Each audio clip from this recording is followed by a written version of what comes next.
Bonjour à tous et bienvenue sur la chaîne. Donc dans cette vidéo, je vais vous présenter un tarot auto-édité que l'on peut trouver sur Amazon. Il s'agit du The Fountain Tarot. Voilà, alors c'est un tarot qu'on ne voit pas trop non plus sur YouTube, alors que vraiment c'est un tarot de très bonne qualité. Alors il arrive dans une boîte solide, bien en dur. Voilà, sans code barre, hein, même si on le trouve sur Amazon. Alors l'ouverture est vraiment parfaite.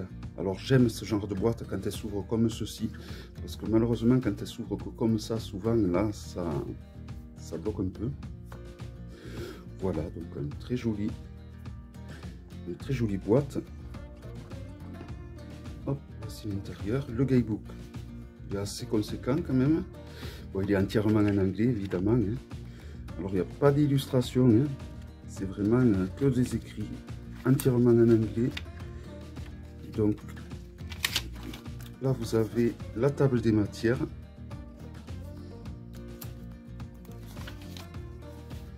donc on a un mot de l'artiste, un mot sur le jeu aussi, l'histoire du tarot, et après on passe à l'interprétation des arcanes.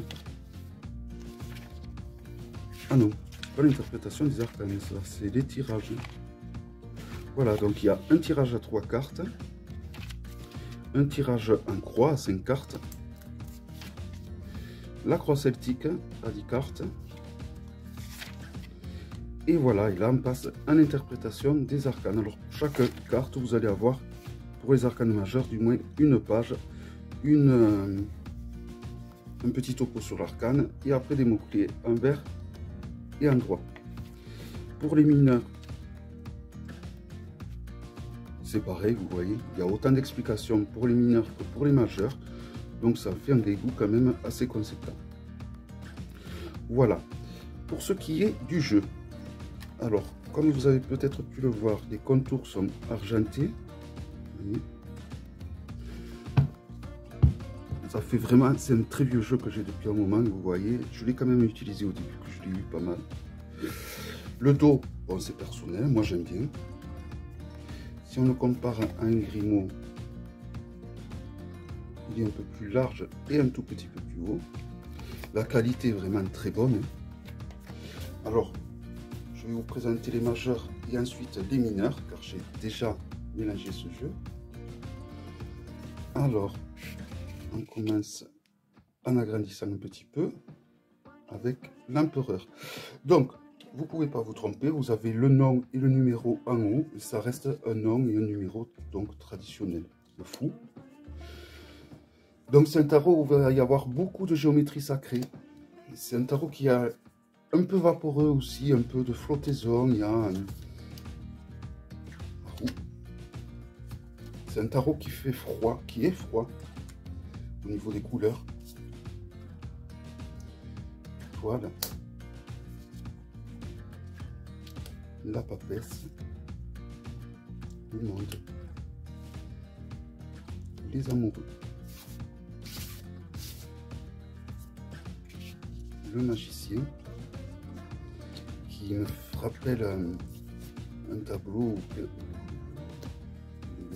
une photo, le soleil, la tempérance, la lune,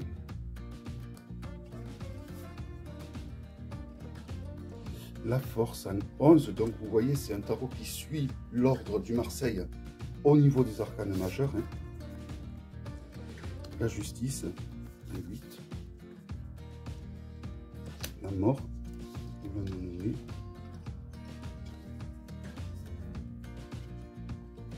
l'impératrice,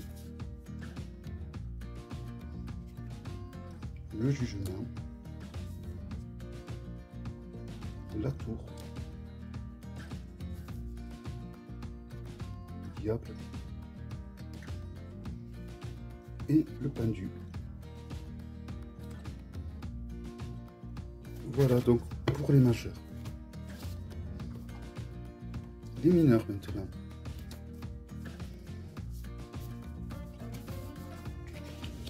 Donc là, la signification va être en bas, mais ça reste une signification normale. Donc la reine de denier, cavalier de denier, cavalier de coupe, reine de coupe, les épées. Voilà, vous voyez, ça reste une nomination traditionnelle. Alors ce 9 d'épée, il m'a toujours pas fait peur, mais il m'a toujours impressionné. On voit cet homme qui serre cet enfant avec ses mains énormes. Alors ça peut représenter la toxicomanie aussi.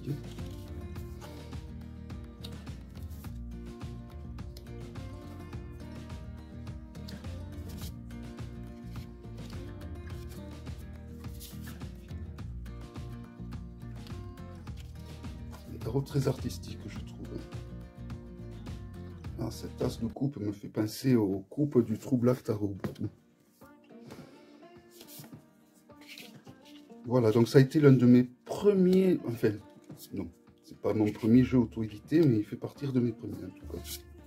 Que j'ai pu acheter sans trop de difficultés, donc du fait qu'on peut toujours le trouver donc sur Amazon.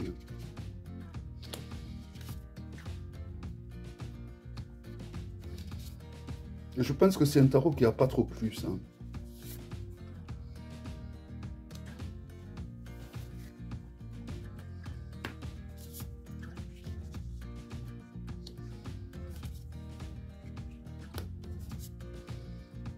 Après, vous avez un peu comme des codes couleurs. Alors, je ne sais pas si c'est volontaire ou involontaire. Les deniers vont être assez verdoyants, par exemple.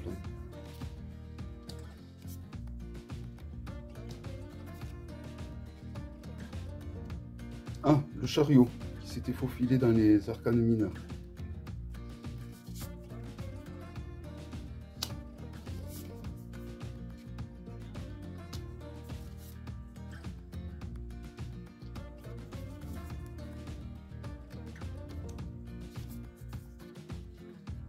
Cette coupe. On reste tout de même assez fidèle à un rider, moi je trouve. Alors, il y a les illustrations qui peuvent changer, mais même si ça change, ça veut dire la même chose au final.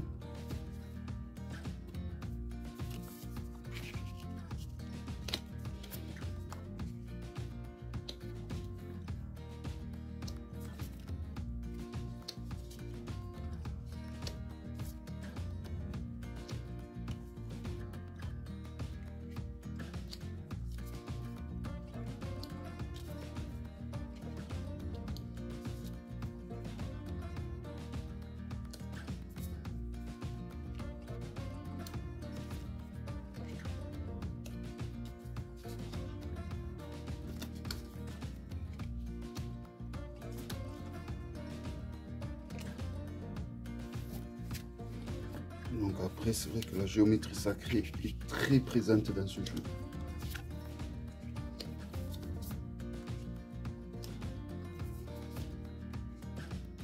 Roi de bâton. 2 de bâton. Et on finit avec le 3 de bâton. Voilà donc pour le The Fountain Tarot. J'espère que cette vidéo vous aura plu, que ce jeu vous aura plu. Et je vous donne rendez-vous à très bientôt pour une prochaine vidéo. Bye bye.